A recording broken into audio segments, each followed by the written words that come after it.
प्रधानमंत्री नरेंद्र मोदी ने India mobile Congress IMC 2025 के 90वें संस्करण के उद्घाटन कार्यक्रम में कहा, यह आईएमसी आयोजन अब केवल मोबाइल और दूरसंचार तक सीमित नहीं रह गया है।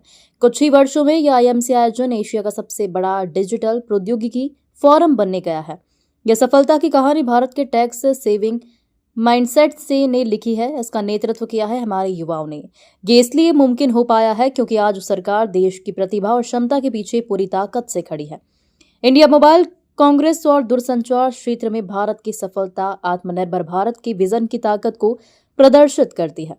जब मैंने मेक इन इंडिया की बात की तो कुछ लोगों ने इसका मजाक उड़ाया। देश ने इसका जवाब दिया। जो देश कभी 2G के लिए संघर्ष कर रहा था, अब उसके हर जिले में 5G है।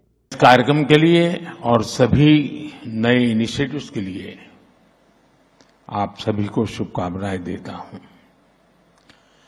फ्रेंड्स, आईएमसी का ये आयोजन अब सिर्फ मोबाइल या टेलीकॉम तक सीमित नहीं रहा है। सिर्फ कुछ वर्षों में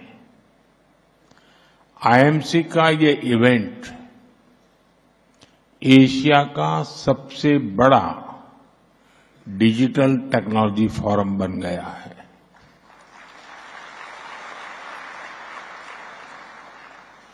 साथियों, आईएमसी की ये सक्सेस स्टोरी कैसे लिखी गई, इसे किसने ड्राइव किया है? साथियों, इस सक्सेस स्टोरी को लिखा है भारत के टैक्स सेविंग माइंडसेट ने। इसे लीड किया है हमारे युवाओं ने, भारत के टैलेंट ने। इसे गति दी है हमारे इनोवेटर्स ने, हमारे स्टार्टअप्स ने। और इसलिए ये मुमकिन हो पाया है क्योंकि आज सरकार देश की प्रतिभा और क्षमता के साथ पूरी ताकत से खड़ी है। साथियों, इंडिया मोबाइल कांग्रेस और टेलीकॉम सेक्टर में भारत की सफलता आत्मनिर्भर भारत के विजन की ताकत को बताता है। आप याद करिए, मैंने जब मेक इन इंडिया की बात कही थी तो कुछ लोग कैसे इसका मजाक उड़ाते थे।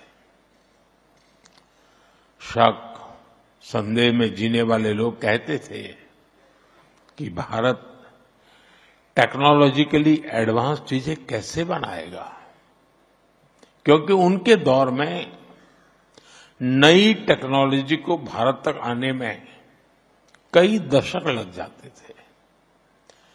देश ने उसका जवाब दिया। जो देश कभी 2G को लेकर स्ट्रगल करता था, आज उसी देश के लगभग हर जिले में 5G पहुंच चुका है।